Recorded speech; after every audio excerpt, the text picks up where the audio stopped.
Okay, so today I was fortunate enough to drive Jason's Alfa 4C, and it was a lot of fun. I love mid-engine cars. I really like driving mid-engine cars. I cut my teeth on Porsche 914s, which are kind of the ugly ducklings of Porsches, and so a lot of people underestimate the Alfa, I'm sure. I disagree. I think those are the prettiest Porsches there are. But hey, well, great, good for you. I'm the only one in the world. I really enjoy them, but I like mid-engine cars. They're not very practical. Okay. But that's not why you buy them, and it's not why you buy something like this either. I mean, we had a lot of fun today. So let's talk about the price a little bit. So MSRP is about $80,000. Uh-huh. I don't think it's an $80,000 car. I think it's a $40,000 car, which is about around where I got it for. So let's talk about that. If you, as an $80,000 car, what do you think of it? At 80, I probably wouldn't go for it. It's a lot of fun. It really is. But there's a lot. You get to $80,000 and you can have a lot of other options out there. Can you give me some of those options?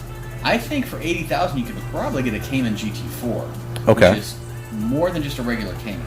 Okay, I didn't like the Cayman, by the way. Right, but the Cayman GT4 is special. Okay.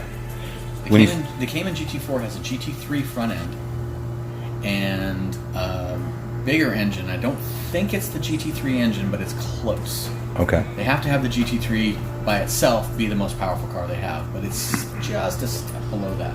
But it's essentially a mid-engine GT3. It's a pretty spectacular car. Okay. I think MSRP on that is about 90. Okay. And I think there's probably a dealer premium going for them, but I think you can still get them for about 90. So, as a $40,000 car, which is more the range in which you can buy them currently. It's a no-brainer at that point. Okay. Well, let's talk about that. It's a ton of fun for that price point. It's a lot of fun. Okay. So I can't think of anything in that brand new in that arena that you could get that would have as much fun as this car. I really enjoyed driving this car. Okay, can you talk about that a little bit? What do you like about it? Well, first of all, it makes great noises. Yeah, the noises are awesome. It's mid-engine, which I like mid-engine cars. The chassis is super rigid, which is great. It lets the suspension actually do its job. If the chassis is flexing all over the place, then the car squirms and so on and so forth like that.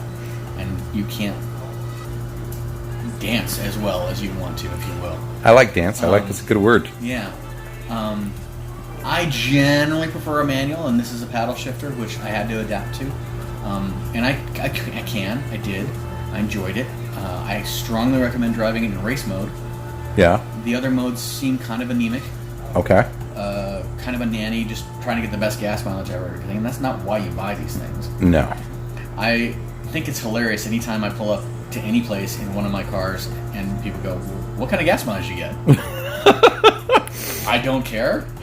And I'm really super grateful that you brought your 993, and I'm willing to admit, I wouldn't drive it because I was scared to drive it.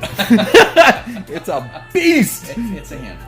And that is a driver's car, but I would need. I'll be honest with you. I would need to be. I would need a lot more experience as a driver, I think, to be able to handle that competently. That's realistic. That's an honest assessment of your skills, and that's great. Okay. Being honest with oneself about one's limitations is incredibly important. So now you know that, right? You know I'm being honest with myself.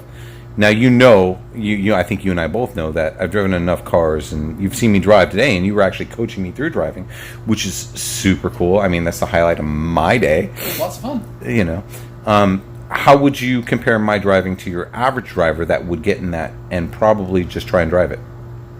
Well, I'd say you're above average by a long ways. I think you sell yourself short.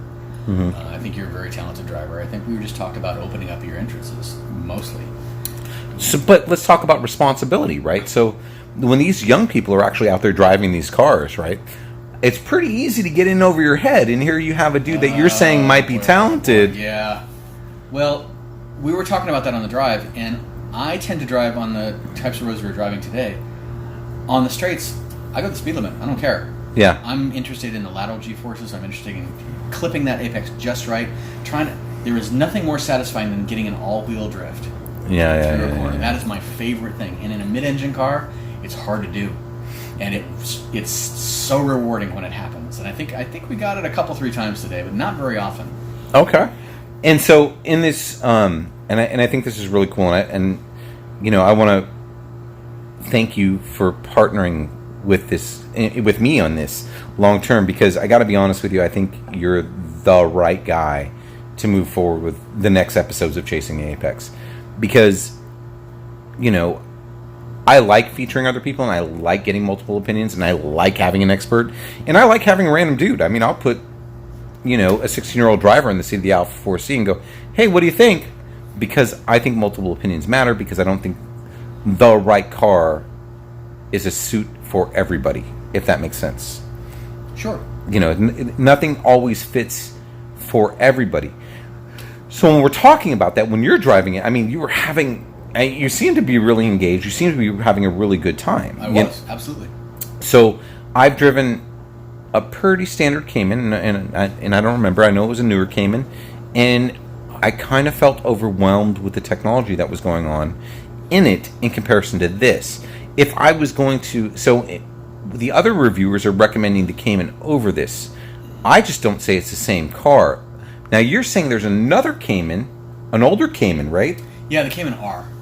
Now, the Cayman R is probably a better equivalent, right? I think it's exactly. Yeah, I think it's more of an equivalent of this. The regular Cayman, particularly the 718 that you can get now, is, I think it's only a 4-cylinder turbo is all it's available. And I could be wrong, but it's kind of slow. Okay. To be honest with you, and power to weight is not comparable to this. I think this is putting out about 300 horse. 300 to the crank. And it's 2,200 pounds. That's a pretty good power to weight ratio. And I don't think the Cayman comes anywhere near that. It's true. But so, let's just use fun factor, because horsepower does not equate fun, as we learned in your 993. Correct. So, and so when we start quoting statistics, every reviewer in the world does that. And sure. It drives me nuts. I understand. The reason it drives me nuts is because it doesn't equate what the driver feels. So when I get in your 993 as a passenger, I feel how raw that is. You were giggling, yeah. Yeah. Now, when we're talking about the 4C, now when you get into the 4C, you're like, oh, it's very refined, and I'm like, well, I actually thought it was raw. Compared to what I'm used to, it is refined. I mean, the air conditioning was perfect. Right. The climate control was fantastic. The seat was really easy to fit into. The ergonomics worked for me. I mean, the steering wheel was in the way just a little bit of the top part of the tack. I could adapt to that. Okay. What about visibility? Forward visibility, great. Rearward visibility, not so good. Blind spot, awful. Okay. Seriously, checking my blind spots for lane changes and for left turns into traffic was really difficult. Not a practical vehicle at all. I wouldn't say not at all, but you'd have to take some time to adapt to it. Okay. I wouldn't use it as a daily. I don't know. And people often compare this to a daily driver, and I think I equate this to something like, definitely a more exotic car where you're using it as a cannon wrap. You know what I mean? I agree 100%. Yeah. 100%. This isn't a daily driver car. This is a fun toy. This is a weekend. Let's go to Middletown for lunch kind of a car. Mm-hmm. And go to Middletown and come back. It's what we call a point A to point A car. I like point A to point A car. You circle back and come back in the garage and have a cold beer. Perfect. That's awesome. It's not a road trip kind of a car. Okay. And so I'm going to ask you one final question, and then I'm going to let you go. And I appreciate your time. And again, I hope I didn't offend you by not driving your car. I was just trying to be responsible. Absolutely not. No. Yeah. So, and honestly, guys, I'm really trying to set a responsible example for you young folk watching. I know nobody else cares but us old people, but really, it's a lot of car. And it's a handful. It is a handful. There are limits. And you have to know your own limits in order to drive these speeds on these roads. Absolutely. It's about safety of you and safety of others. I recommend everybody go to the racetrack, but most people won't, and they're going to do a Sunday drive, do it sober, have the beer afterwards, Right. and have fun, but leave a margin for error. Right. And I think that's what we're trying to capture here on Chasing the Apex. Is what right might look like. Sure. So because there's a lot of options out there, and I think that I know that I do. I mean, I want to tell, if you watched my earlier Miata video, I didn't get that on YouTube. I'll work on that. But I really thought that was an amazing car for $20,000, and I really wish I would have bought that over the 4C. Really? Yeah, absolutely. Really? Miatas are tons of fun. Yeah. And the reason I say that is because really, it was just a lot of fun to have, and it was half the price. Yeah. Was it a coupe or a hardtop convertible? It was a convertible MX-5, brand new one, hardtop convertible. So it was really an impressive car, and I'm going to see if we can try and get that as our next car. Great, that'd be a lot of fun. Okay. And so, do you have any final closing comments, sir?